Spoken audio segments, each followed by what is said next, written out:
The headlines of this hour on VTV News.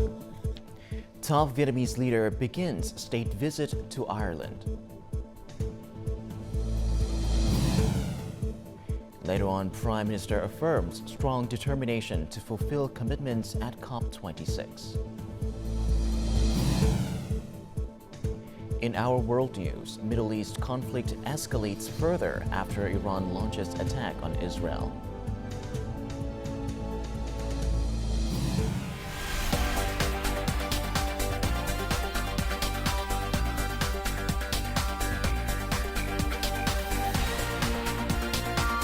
Broadcasting from Hanoi, the capital of Vietnam. VTV News starts right now. Good morning. It is currently 8 a.m. local time and you're tuning in to 30 minutes of VTV News. I'm Linh Lê with the latest updates. Now, top news of the hour, Vietnamese Party General Secretary and State President Tô Lâm and his delegation have landed in Dublin, beginning a state visit to Ireland at the invitation of Irish President Michael D. Higgins.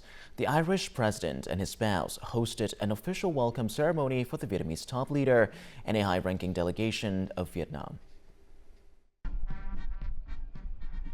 Vietnamese Party General Secretary and State President Tô Lâm is the first Vietnamese leader to visit Ireland since the two countries established diplomatic relations in 1996.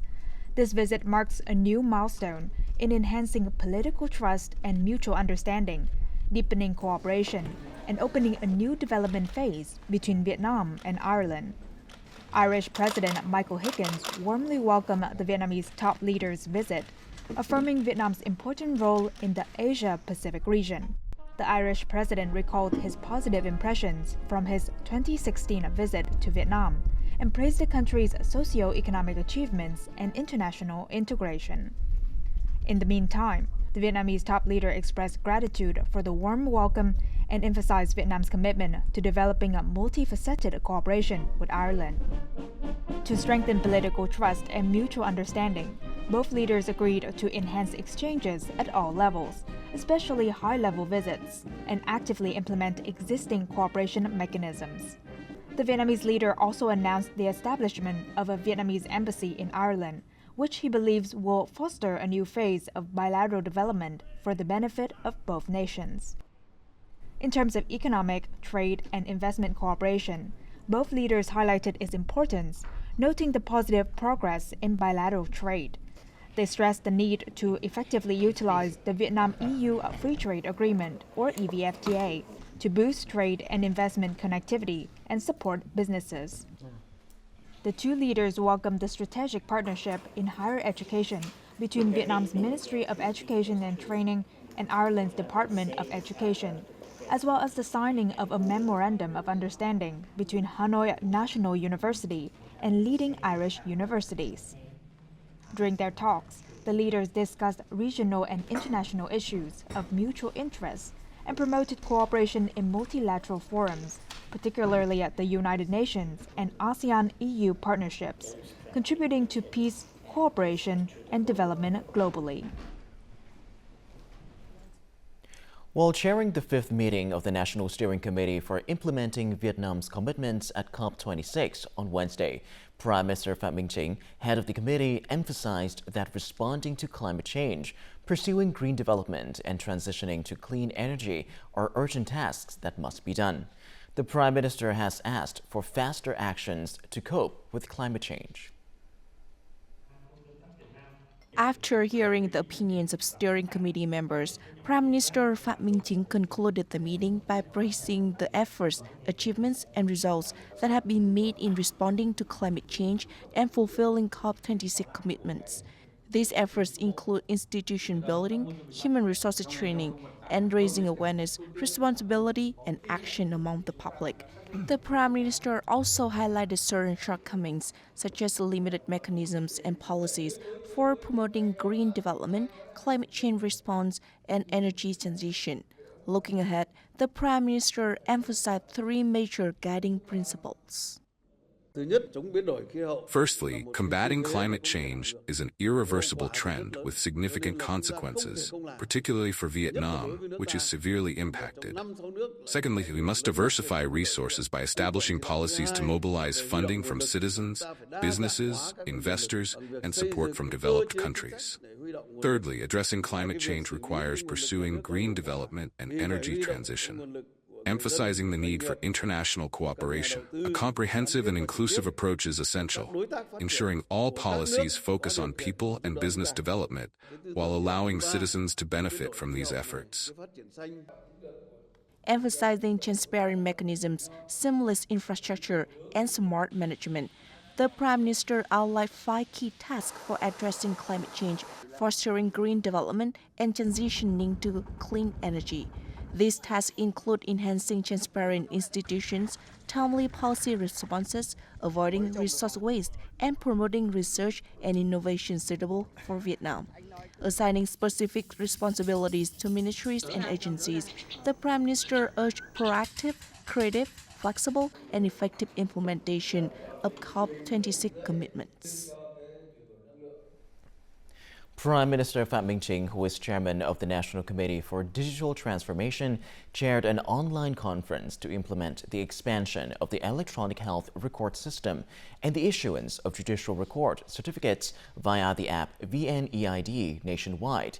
This in the following.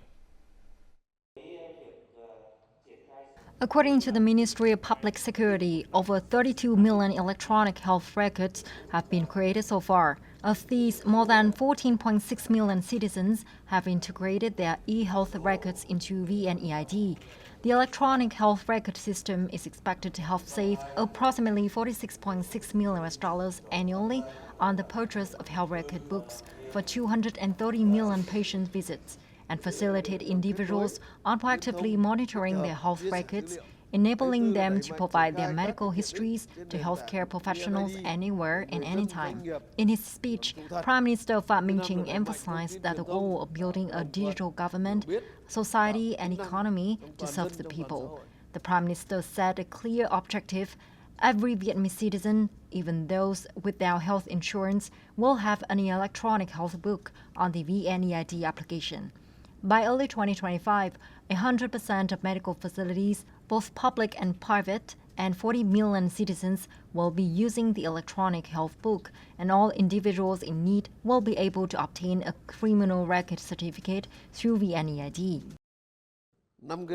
5 key areas have been identified. First, accelerate digitization in mindset and action. Second, advance administrative reforms linked to digitization while enhancing state management for greater transparency and efficiency. Third, develop national and specialized databases to improve connectivity and data sharing. Fourth, expand the utility of the VNeID platform for individuals and businesses. And finally, enhance information and communication efforts to build public consensus and engage society. The Prime Minister emphasized the need for 5 guarantees, which include ensuring the active participation of all ministries, branches, and localities in the implementation process, maintaining stable digital infrastructure and platforms, providing competent and responsible human resources for digital applications, ensuring easy, safe, and affordable access to online public services for all, and guaranteeing network security and data privacy. He also assigned specific tasks to each ministry and locality, urging leaders at all levels to invest time and resources into digital transformation for the benefit of citizens and businesses. The party's Central Committee's Inspection Commission convened its 48th meeting in Hanoi on October the 2nd, under the chair of its head, Chen Kum-tu, who is also Politburo member and secretary of the party's Central Committee. The commission addressed violations by party organizations in Tuyên Quang and Phu Thọ provinces. The violations involved corruption in management in key projects, leading to serious financial losses and damage to public trust. Several officials were disciplined via demotions and warnings. The commission also reviewed misconduct within the Vietnam Chamber of Commerce and Industry and other organizations, urging corrective actions. The findings emphasized stricter accountability and leadership. A high-level delegation of the Communist Party of Vietnam CPV paid a working visit to South Africa from September the 22nd to October the 2nd. The delegation was led by Politburo member, Secretary of the CPV Central Committee and Chairman of its Commission for Internal Affairs, Phan Đình Trạc. During the visit, the delegation had meetings with leaders of political parties and the state of South Africa. These leaders included President of South Africa and President of the ruling African National Congress ANC Cyril Ramaphosa, Speaker of the South African National Assembly Thokozile Didiza, and General Secretary of the South African Communist Party SACP Solly Mapaila. Expressing the desire to continue to consolidate, promote, and deepen the relationship between the two parties and two countries, Phan Đình Trạc suggested that the two sides increase the exchange of delegations at all levels, especially high-level delegations. They should promote the exchange of information, leadership experience, party building, and socio-economic development, while encouraging solidarity and friendship between political and social organizations of the two countries. According to the 2021 to 2030 plan for the Vietnam-China land border, there will be 26 border gates by 2030, including 14 international ones. The Prime Minister has directed border provinces to coordinate with the Ministry of Finance to develop a master plan. In response, the General Department of Customs and localities are preparing to enhance clearance capacity, aiming to boost cross-border trade. Although 6 non-state-funded projects have been invested in building technical infrastructure at the Hue My International Border Gate, the export-import goods gathering points here are overloaded. This enterprise is undergoing digitization to participate in the implementation of a smart border gate and plans to expand the parking area 5-fold. We aim to elevate the Hue My International Border Gate into one of the region's most modern logistics hubs. By applying digital technology, we will reduce costs for businesses and create the best possible conditions for import-export enterprises. The Prime Minister has approved the proposal submitted by the Lang Son People's Committee for a smart border gate. This will allow goods to move 24/7 and improve management. Recently, infrastructure at the Vietnam-China border gates has been significantly upgraded, but still falls short of meeting the rapidly growing import-export demands. Local customs authorities are advising provincial governments on developing border gate systems to further enhance trade capacity. Local customs authorities are required to coordinate with the management boards of border gate economic zones to ensure compliance with customs supervision conditions, including personnel arrangements, supervision locations, and equipment. Provinces along the Vietnam-China border are quickly finalizing plans to develop border gate areas that will support trade, logistics, tourism, and services, aligning with the potential and growing trade demands between Vietnam and China. As of now, the disbursement rate of public investment in Ho Chi Minh City remains stagnant at nearly 20%, showing no signs of improvement. During the September regular meeting held earlier this week, the city's leader emphasized that every effort must be made to accelerate public investment disbursement. By September 30th, Ho Chi Minh City had disbursed just over 20% of the more than $3.2 billion USD allocated for public investment in 2024. The Ho Chi Minh City Statistics Office noted that the sluggish disbursement has significantly impacted the construction sector and other industries. Firstly, the city is currently finalizing the review to develop a new master plan aligned with its strategic development vision. As a result, ongoing projects must be reassessed to ensure they align with the forthcoming urban planning and development goals, causing some delays to accommodate this requirement. Despite the low disbursement of public investment and only 1 quarter remaining for implementation, Ho Chi Minh City has no plans to revise its disbursement target. The city is prioritizing resolving obstacles to achieve at least 95% of the allocated capital plan. The People's Committee will review the groupings and report to the monitoring teams established by the Standing Committee to ensure focused attention. This is a key task that the entire political system must prioritize until the end of the year to achieve the best outcomes. Accelerating public investment disbursement over the remaining 3 months of the year is crucial for driving economic growth and attracting further investment. If any challenges arise, report them to the chairman and vice chairman. If unresolved, escalate them to the secretary. We must complete this task. Otherwise, it could have significant consequences.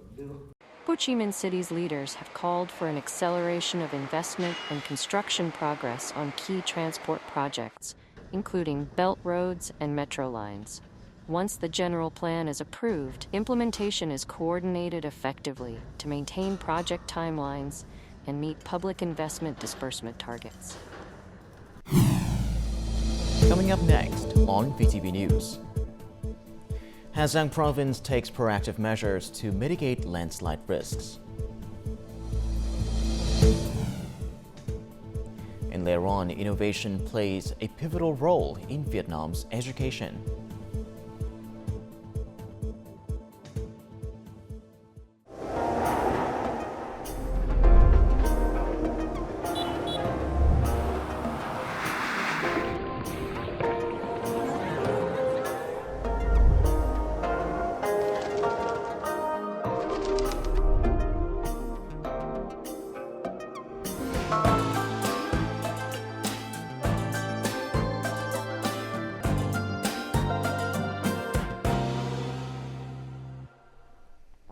Welcome back to VTV News Live. Now, heavy rains have hit the northern mountainous region in recent days, causing river water levels to rise dramatically. Ha Giang Province has been hit particularly hard by flash floods and landslides. 24 houses have been destroyed and nearly 100 households were forced to evacuate urgently to safer areas. As the rainy season is far from over, ensuring public safety remains the top priority for authorities. According to officials in Bắc Quang district, the affected area is home to over 100 households. Chuk, a local village leader, shared that he had noticed unusual activity during his random inspection. I heard a loud noise as water sprayed against a large rock. Suddenly, the straw shed collapsed and water flooded my house. I quickly grabbed my child and urged my wife to move to higher ground. This area already been flagged as a high-risk zone by local authorities. We have been proactive in deploying preventive measures, such as reviewing vulnerable areas and educating residents on flood risks. This helped reduce the extent of the damage. Bắc Quang district is now planning to reassess and evaluate all households located in hazardous zones. We will work more thoroughly and decisively to propose a project to resettle residents in safe areas. Aside from available land, the costs of developing resettlement areas are substantial. Ha Giang and other northern mountainous provinces require additional resources to stabilize the lives of affected residents. The 2024 Vietnam-Laos Young Border Guard Officers Exchange Program took place on Wednesday at the Long Sập Border Gate area in Mộc Châu District of Sơn La Province and Pahang of Suc Bo District, Hoa Phan Province, Laos. The program is expected to provide an opportunity for young armed forces officers from both nations to meet, exchange experiences, and honor the proud and heroic traditions of the Vietnam-Laos relationship. On this occasion, the Border Guard Command awarded 20 scholarships to 10 Lao and 10 Vietnamese students with a total amount of more than $1,600. As part of the 2024 Vietnam Innovation Day on October the 2nd, the National Innovation Center, in collaboration with the Vietnam University and College Innovation and Entrepreneurship Network, organized a series of workshops and forums on workforce training for the semiconductor and artificial intelligence era. The forum serves as a platform for companies to share their strategies for developing human resources. It also allows students to gain a clearer understanding of labor market demands in innovative industries.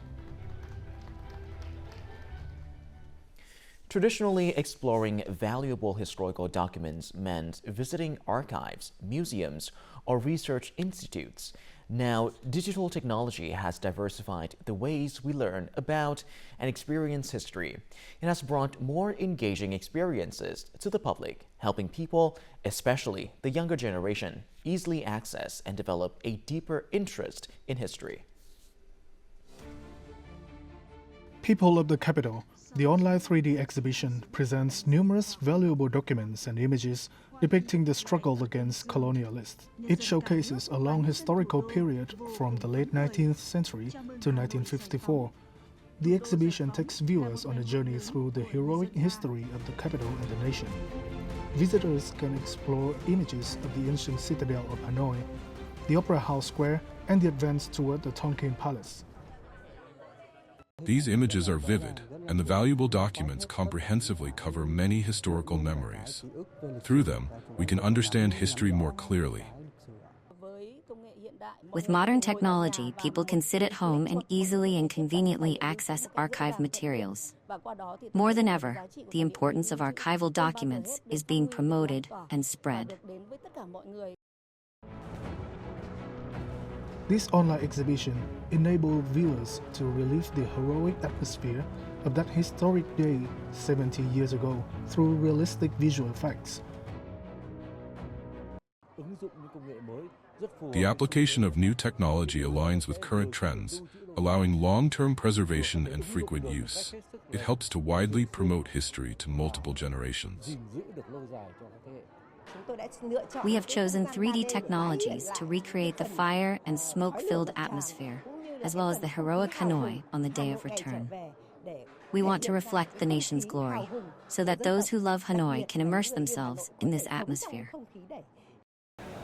Reviving historical documents through digital technology enhances the public's appreciation for Hanoi's history, the land with a 1,000-year legacy of civilization. This approach fosters patriotism and pride in the younger generation. Coming up next in a world news. Middle East conflict escalates further after Iran launches attack on Israel. And later on, U.S. dock workers strike, halting half of the nation's ocean shipping. Now moving on to our world news, the conflict in the Middle East is escalating with the emergence of new fronts. Following attacks by Hamas and Hezbollah, Iran launched a series of airstrikes on Israeli territory on Tuesday. Later on Wednesday morning, Houthi forces also targeted Israeli military installations. The situation is becoming increasingly difficult to control as Israel has announced plans for extensive retaliatory strikes across the Middle East. The Iranian Revolutionary Guard stated that the attack on Israel marked the first use of a hypersonic missile in a real military operation. Hypersonic missiles are highly advanced weapons capable of reaching speeds 5 times the speed of sound. The Iranian president emphasized that this was merely a small demonstration of the country's military capabilities.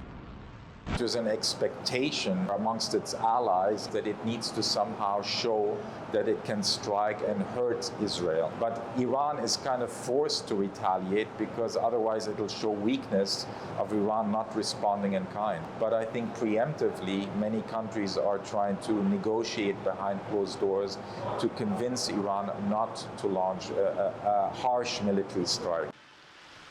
Iran has stated it will refrain from further attacks unless Israel retaliates. However, the Houthis announced on Wednesday that they launched 3 cruise missiles deep into Israeli territory. In response, Israel claimed it intends to make Iran pay a heavy price for its actions. This marks the second time Iran has conducted airstrikes against Israel. Some sources in the Middle East indicate that the Israeli military is preparing for retaliation against Iran in the coming days, which may include targeting Iran's nuclear facilities, oil infrastructure, and other strategic assets. Nearly 50,000 port workers of the International Longshoremen's Association are on strike against the U.S. East and Gulf Coast ports. The strike began at midnight on October the 1st and affects all ports from Maine to Texas. The protests arose after workers' representatives failed to reach an agreement with the port officials regarding wage increases. The port officials proposed a 50% wage increase for new contracts, while workers demanded a 61.5% increase. The strike has disrupted the supply of goods, including food, clothing, and cars, across 36 ports, with recent estimates indicating that the economic impact on the U.S. is about $5 billion per day. Malaysia plans to develop a national cloud computing policy and introduce regulations to promote the ethical use of artificial intelligence, or AI, Prime Minister Anwar Ibrahim announced on Tuesday. The policy will focus on 4 key areas: fostering innovation and improving public service efficiency, enhancing competitiveness and economic growth, bolstering user trust and data security, and empowering citizens through digital inclusion. Additionally, Malaysia will establish a national AI office to oversee initiatives related to technology and AI. Typhoon Krathon has brought heavy rain and strong winds to the southern and eastern regions of Taiwan, China on Tuesday. In response to the storm, schools, offices, and financial markets were closed, and all domestic flights were canceled. Although the typhoon has been downgraded from strong to moderate, it is now expected to make landfall on Thursday near Kaohsiung or Tainan. As a precaution, nearly 10,000 people have been evacuated from vulnerable areas, and all domestic flights and ferry services have been suspended. Several airlines have also canceled flights from Taiwan to Japan, Hong Kong, the Philippines, and South Korea. Authorities have reported 35 typhoon-related injuries. And up next, let's have a look at the weather forecast.